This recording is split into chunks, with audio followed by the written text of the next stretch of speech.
Salut l'équipe, revenons sur l'épisode 6 de Better Call Saul qui vient d'établir une connexion fatidique pour le personnage de Breaking Bad de Saul Goodman. On en parle dès maintenant dans cette vidéo, let's go!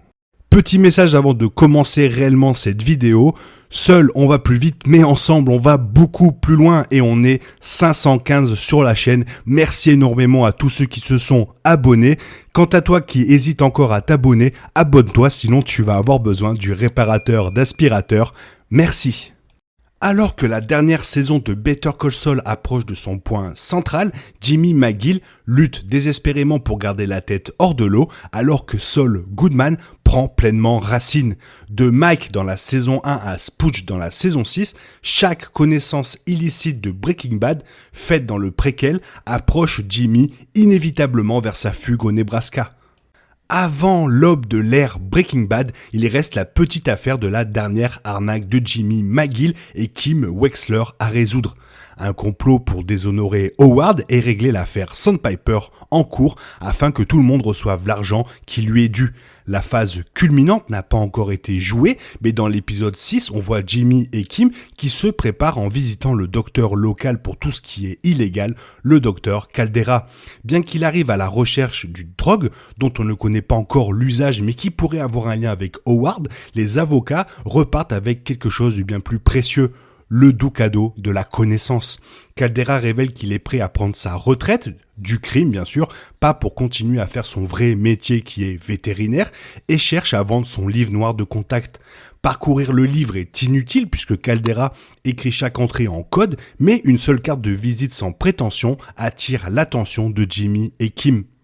Cette carte blanche sans artifice avec une écriture noire tout aussi morose est destinée aux meilleures réparations d'aspirateurs locales. Il s'agit de la façade légitime d'Ed, représentée dans Breaking Bad et El Camino, interprétée par le malheureux Robert Foster, décédé le 11 octobre 2019. Plus que sa capacité à réparer votre aspirateur en difficulté, Ed est connu comme la personne qui est capable de vous faire disparaître en changeant votre identité. Pour une grosse pile d'argent, Ed changera votre identité et organisera une nouvelle vie loin de toute police qui pourrait vouloir vous arrêter ou d'autres criminels qui pourraient vouloir votre mort. Walter White et Jesse Pinkman utilisent tous les deux les services d'Ed et étant donné les vastes relations du docteur Caldera avec la pègre, il n'est pas surprenant qu'il ait en sa possession la carte du réparateur d'aspirateur. En tant que première occasion chronologique et concrète que Ed a été mentionné à l'écran, cette humble carte de visite fait l'histoire de la franchise et répond également à la question de Breaking Bad sur la façon dont Saul et Ed se sont rencontrés. Saul Goodman est probablement le personnage qui représente le plus Ed dans Breaking Bad. Le duo a clairement travaillé ensemble à plusieurs reprises et Saul connaît parfaitement le fonctionnement du vendeur d'aspirateurs.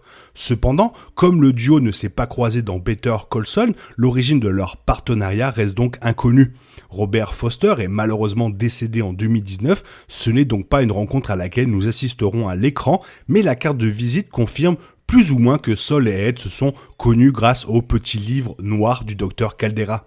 Le trésor criminel codé a été montré parmi les futurs biens de Saul Goodman dans la séquence d'ouverture du premier épisode de Better Call Saul dans la saison 6. Donc, d'une manière ou d'une autre, Jimmy héritera de la liste de contacts bourrée de contacts du vétérinaire. Cela fournit le lien direct entre Jimmy et Ed que Better Call Saul et Breaking Bad ont tous deux ignoré. La présence de la carte de visite d'Ed dans Better Call Saul saison 6 a également une signification beaucoup plus triste. Bien que Saul ait lancé de nombreuses affaires sur le chemin du réparateur, le moment est finalement venu de mettre en place sa propre disparition. C'est Ed qui a créé l'identité de Saul Goodman et l'a envoyé au Nebraska, menant directement à la future chronologie déprimante en noir et blanc que nous avons vue très lentement se dérouler tout au long des premiers épisodes de la saison de Better Call Saul. Trouver la carte de visite dans le cahier du docteur Caldera représente Jimmy McGill faisant un premier pas tragique vers son inévitable avenir en tant que vendeur de donuts. Mais comme j'avais affirmé dans une précédente vidéo, ça pourrait aussi avoir un lien avec Kim, qui pourrait être la première personne que Saul envoie vers le réparateur d'aspirateur pour la faire disparaître avec une nouvelle identité. Ce qui semble plus logique aujourd'hui, surtout après l'épisode 6, qui a vu Kim faire demi-tour vers Albuquerque alors qu'elle se dirigeait vers un changement de vie radical avec un travail de rêve à Santa Fe. Et tout semble se diriger vers cette formule, car maintenant que l'hypothèse d'une nouvelle vie est définitivement rayée, il ne reste que quelques choix pour le futur de Kim. La première serait malheureusement sa mort, même si j'ai du mal à y croire, et pour moi, oui, je radote, j'y crois pas une minute. Le deuxième choix serait ce changement d'identité que je trouverais plus logique, ce qui correspondrait à ce que Jimmy ne parle absolument pas d'elle, même aucune photo d'elle dans Breaking Bad, et ça rendrait ça plus logique, car parler d'elle dans Breaking Bad casserait ce changement d'identité alors que tout le monde pourrait la voir morte ou disparue, et je trouve que ce serait plus logique, même si bien sûr quelques détails seront à peaufiner. Alors j'entends certains de vous me dire « Oui, elle va peut-être aller en prison », mais ça reste tout aussi illogique car on aurait vu une photo ou des indices dans la maison ou le bureau de Saul Goodman. Saul Goodman aurait pu très bien lui rendre visite en prison pendant Breaking Bad. On aurait eu des détails que nous n'avons pas eu, donc forcément ça refroidit cette idée. Ce qui est sûr, c'est qu'on en saura plus dans l'épisode 7 de la semaine prochaine, surtout sur le plan de Jimmy et Kim contre Howard, et peut-être le futur de Kim. Cette fin d'épisode nous mènera à une trêve de 2 mois avant de voir les 6 derniers épisodes de Better Call Saul et la fin de la série. J'espère que ça va être magnifique. En attendant, j'espère que cette vidéo t'a plu. Si elle t'a plu, n'hésite pas à la commenter, à la partager, à la liker et surtout à t'abonner. Tout ça, ça m'aide à référencer la chaîne. Merci énormément.